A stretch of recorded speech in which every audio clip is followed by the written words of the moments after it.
Hey guys, how's it going? It's Space Cowboy. Welcome back to the Space Cowboy Show, and today we have to talk about Jason Garrett. What does he have to do to keep his job, and how has he done so far? Now, before we go into how does he keep his job, we need to discuss what he's done over his tenure as Cowboys head coach. And if we want to have a more reasonable answer, we need to look at that, okay? So let's go ahead and let's start from the beginning. So for those that don't know, Jason Garrett, first in terms of his coaching career in the NFL, he started as a quarterbacks coach for the Miami Dolphins. Now, once Nick Saban had left, Jason Garrett had departed as well, and he ended up replacing Sean Payton as the offensive coordinator for the Dallas Cowboys when Wade Phillips came in. And because of this, he ended up getting a decent amount of reputation because he was allowing for the Cowboys offenses to stay prolific and like under the circumstances that they were under and the talent they had at their disposal. He made the most of it. He pretty much kept the Cowboys in the top 10 consistently. And so a lot of people were thinking, hey, this guy might be a nice head coach to have, or a good head coach, maybe even a great head coach upcoming. So, they were swirling around there, if you remember that. And so going into 2010, Cowboys were coming off of an 11-5 season. They had won a playoff game. They unfortunately got embarrassed by Minnesota. So expectations were decently high. And the Cowboys didn't deliver, unfortunately. They ended up, there was a multitude of reasons. The team was injured. Tony Romo, the quarterback, was injured. The team just wasn't as cohesive. And they fell flat, and they went 1-7 in their first 8 games. Wade Phillips was fired and replaced by Jason Garrett as the interim head coach for the time being. And Jason Garrett proved that, hey, maybe this guy can be a good head coach in 2010. That's what we were thinking, because he went 5-3 in the last 8 games with a backup quarterback in John Kitna and some, you had Dez Bryant, the emerging wide receiver, and some other talents. And for the most part, the team wasn't great. It was like a decent team. Let's be honest. So then for the next 3 years, once he was promoted and hired as the head coach of the Dallas Cowboys, the next 3 years under his full tenure, they went 8-8. On the front doorstep of the playoffs every single year to lose to New York, Washington, and Philadelphia, respectively, in all 3 seasons. Yeah. But at the end of the day, you can look at this as a blessing in disguise to allow the Cowboys to gather assets, to acquire more talent. And when you look at it, the Dallas Cowboys did just that. It did take a while, but, for me personally, I don't know about other people, I was a bit more lenient towards them because I understood that the Cowboys needed some time to kind of get themselves together. Because if you actually remember, after 2009, the team was getting older. The offensive line was getting older. You had guys like Andre Gerard, Mark Colombo, those kinds of guys. They were getting up there in age. So as a result, they weren't, you had to replace those guys. And so over time, the Cowboys were able to replace those guys with more talented individuals. And then you had receivers, they were getting old. You had Roy Williams, and then you had, losing pieces like Patrick Creighton and stuff like that. And so the Cowboys were kind of in that rebuild mode. And, a lot of people, from what I saw, didn't really recognize that. They just felt like the Cowboys were always going to be competitive, blah, blah, blah, blah. And along with having a very elite quarterback at the time in Tony Romo, the Cowboys were able to stay afloat, but they couldn't get past that barrier and get into the playoffs. So in 2014, a lot of people's eyes were on the Cowboys, more so on Jason Garrett, because it's like, listen, man, you've had the time to build up your team. Now can you showcase it? And they did. The Cowboys went 12-4. They won the NFC East for the first time since 2009, and they won a playoff game for the first time since 2009. And unfortunately, they did lose to the Green Bay Packers in the divisional round, and we can question the legitimacy of that game.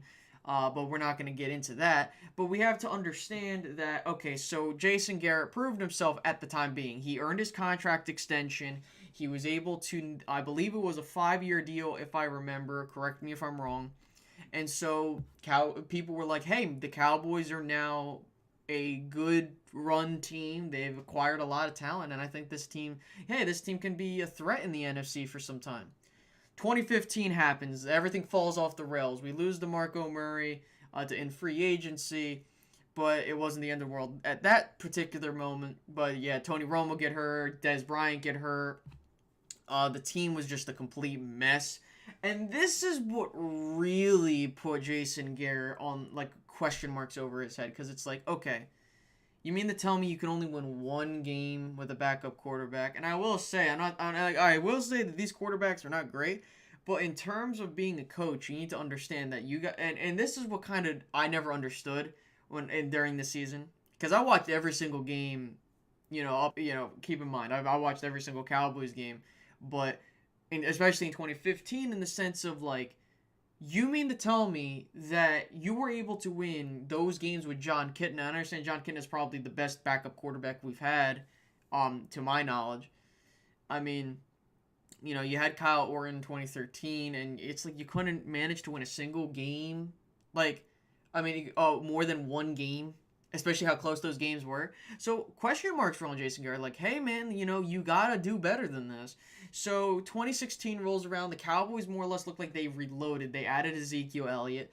They added a guy in Jalen Smith who at that time people were like, hey, if this guy gets healthy, this guy could be a beast. You added Malik Collins. You added Dak Prescott as the experimental developmental quarterback. So hey, well, Romo quarterbacks the team. Maybe we got some guy that can end up leading the team in the future, and that ended up being sooner rather than later, as Dak Prescott got inserted into the starting job because Tony Romo and Kellen Moore getting injured, and as a result, the Cowboys went 13-3, a franchise record, tied between 1992 and 2007.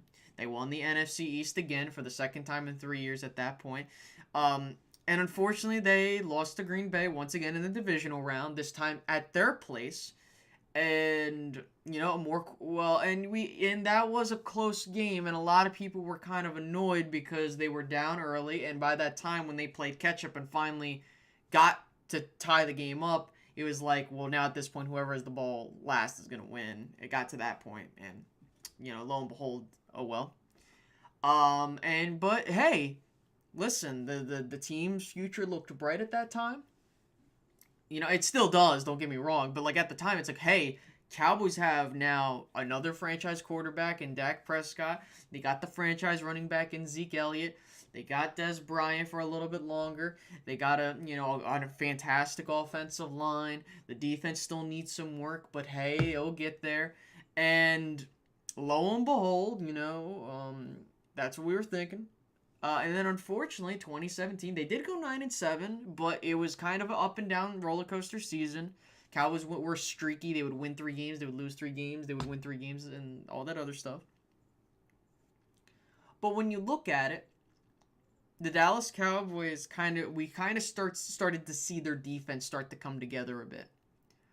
And this is what us Cowboys fans were waiting on, because they they worked on the offense for quite some time, and now the defense needed some work. And now that the defense has taken some time, and I even said in 2015, this defense will take some time to build up. And they've invested there, and the defense ended up being, a great unit. I mean, for what we were thinking at the time. And then going into 2018, question marks were on Jason Garrett. Okay, man, you failed to lead your team to the playoffs again, but, can you show some consistency here? You've led your team to a winning record. Sure, it's hard to, do certain, it's hard to win 13 games every single year unless you're New England. And at first, it looked horrible. They were 3-5.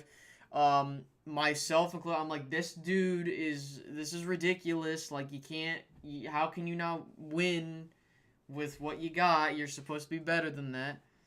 You get Amari Cooper, and this is after we got Amari Cooper, I should say, when we went 3-5, and it's like, come on, man, like, seriously? Question marks were all over the place. They go on a very they go on one hell of a run to get to the playoffs. They win a playoff game against Seattle, and then they lose in the division round to Los Angeles. So this is how, and now we're here after 10 minutes, and I hope you enjoyed that. After 10 minutes of going through every single year, more or less, of his, whatchamacallit, of his, so far tenure with the Cowboys, what has Jason Garrett done, and what are we looking at going forward? So Jason Garrett has only had one losing season, going 4-12, and that was when the Cowboys were just freaking stripped of everything because they were hurt. They just didn't have the ability to compete. He's had 4 winning seasons as the head coach. I do not count 2010 because that was when he was the interim. Okay, and it's about what you do once you have the job. You know what I mean? And he's won 3 NFC East titles. He's never led the Cowboys to back-to-back playoff appearances. So far, he has 3 winning seasons consecutively. So we can see the Cowboys are somewhat being more consistent. But if you've watched over the past 3 seasons, you can see 2016, fantastic year. 2017 was a streaky year. 2018, same thing, but it was like the first half was horrible. The next half was amazing. Then when we look at so in the regular season, he has a winning record. So he's 77-59. He has a .566 winning percentage. Okay, so he's won 56% of his games, which is decent. But the thing that's holding that up is the fact that he went 500 for 3 straight years, and and you can argue that the thing that's weighing it down is that 2015 season. So theoretically speaking, you're looking at him at right now, if you were to calculate that, he's basically going 9-7 every single year. Like if you were to divide that amongst the years that he's coached, you're looking at a 9-7 or 8.5 win season every single year. In the postseason, okay, he's never won back-to-back postseason games. He's never gotten above 500 in the playoffs, and it is hard to win in the playoffs. I'm not trying to sit here and act like it's the easiest thing in the world. He is 2-3 in the playoffs, and he's either won in the wild card round or lost, and all the times lost in the divisional round. So when we look at this in totality, we can say Jason Garrett at this juncture is a decent head coach in the regular season, or a good head coach in the regular season, but in the postseason, he's not.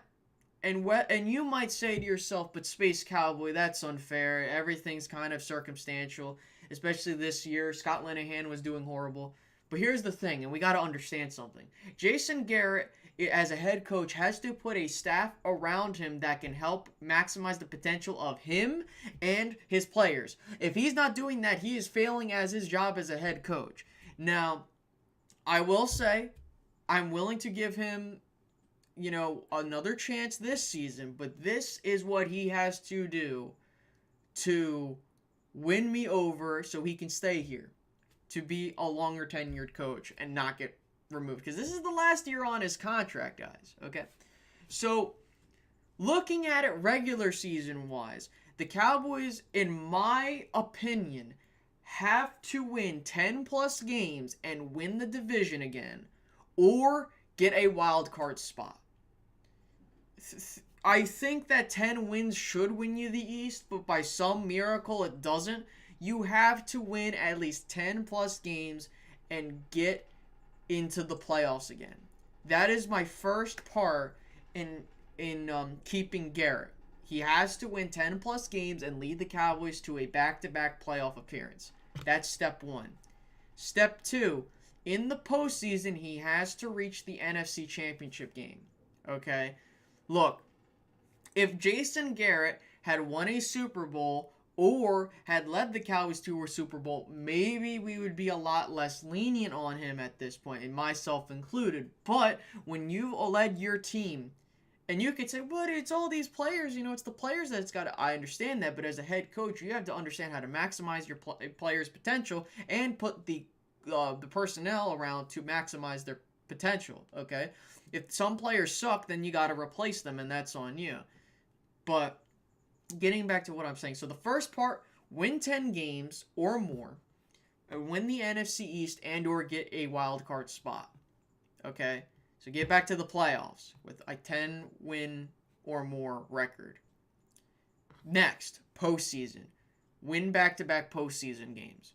Because if you get a bye week and you win back-to-back postseason games, you're in the Super Bowl. If you get into the wild card round and you win back-to-back games, you're in the NFC Championship game.